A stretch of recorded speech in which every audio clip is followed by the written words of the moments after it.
Halloween day ഇങ്ങ് എത്തിയല്ലേ. നമ്മൾക്കതൊരു ആഘോഷമല്ലെങ്കിലും ചെറിയ രീതിക്ക് ഒരു ഡെക്കറേറ്റൊക്കെ നമുക്ക് ഉണ്ടാക്കാമല്ലോ. അപ്പോൾ ഇന്ന് പറഞ്ഞ പോലെ നമ്മളൊരു ഹാലോവിൻ ഡെക്കറാട്ടോ ഉണ്ടാക്കുന്നേ. പക്ഷേ വെറും ഡെക്കറേറ്റർ മാത്രമല്ല, ഒരു യൂസ്ഫുൾ ഡെക്കറേറ്ററുമാണേ. അതെന്താണെന്ന് കാണാൻ വീഡിയോ അവസാനം വരെയും കാണണേ. അപ്പോൾ ഞാനിവിടെ ഹോം മെയ്ഡ് ക്ലേ വെച്ചിട്ടാട്ടോ ഇത് ചെയ്യുന്നേ. ക്ലേ ഒന്ന് ഉരുട്ടിയും പരത്തിയല്ല ഒരു മിനി ഗോസ്റ്റിൻ്റെ ഷേപ്പിലാക്കി എടുക്കാട്ടോ. അത് കഴിഞ്ഞ് 2 കുഞ്ഞു ബോൾസ് ക്ലേ എടുത്തിട്ട് അതിൻ്റെ കൈയിൻ്റെ ഷേപ്പിലൊന്ന് ചെയ്തെടുക്കുന്നുണ്ട്. എന്നിട്ടത് നമുക്ക് അതിൻ്റെ ബോഡിയിലേക്ക് അറ്റാച്ച് ചെയ്ത് വെക്കാം. ഇനി അതിന് 2 കണ്ണ് വെച്ച് കൊടുക്കണം. അതാട്ടോ അതിൻ്റെ മെയിൻ. ഞാൻ പെൻസിൽ വെച്ച് കണ്ണ് മാർക്ക് ചെയ്തിട്ട് അവിടുത്തെ ക്ലേ എല്ലാം പെൻ നൈഫ് വെച്ചിട്ടൊന്ന് മാറ്റി കൊടുക്കുന്നുണ്ടേ. അപ്പോൾ കണ്ണും സെറ്റായി.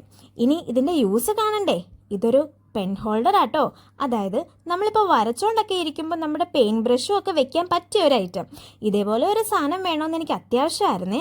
കാരണം പെയിൻ്റായ ബ്രഷ് താഴെ വെക്കാൻ ഒക്കില്ലല്ലോ. പിന്നെ ഞാനൊരു ഫെയർ ലൈറ്റ് ഒക്കെ കൊടുത്തിട്ടുണ്ടായിരുന്നേ. ഇതേ പെയിൻറ്റ് ബ്രഷ് കൊണ്ട് ഓടുന്ന ഒരു ഫീലില്ലേ. ഇനി കുറച്ച് ഫോട്ടോസൊക്കെ എടുത്തിട്ടുണ്ട് കേട്ടോ. ആ താഴത്തെ ഭാഗം മുറിച്ച് കളഞ്ഞതിന് ശേഷം എടുത്ത ഫോട്ടോസാണ് കേട്ടോ ഇത്. അപ്പോൾ അതാണോ ഇതാണോ ഇഷ്ടപ്പെട്ടതെന്ന് പറയണേ. പിന്നെ മൊത്തത്തിൽ ഇഷ്ടപ്പെട്ടിട്ടുണ്ടെങ്കിൽ ഒരു ലൈക്കൊക്കെ ചെയ്യാട്ടോ. സബ്സ്ക്രൈബ് ചെയ്ത് തന്നെ കൂടെ കൂട്ടാനും മറക്കല്ലേ.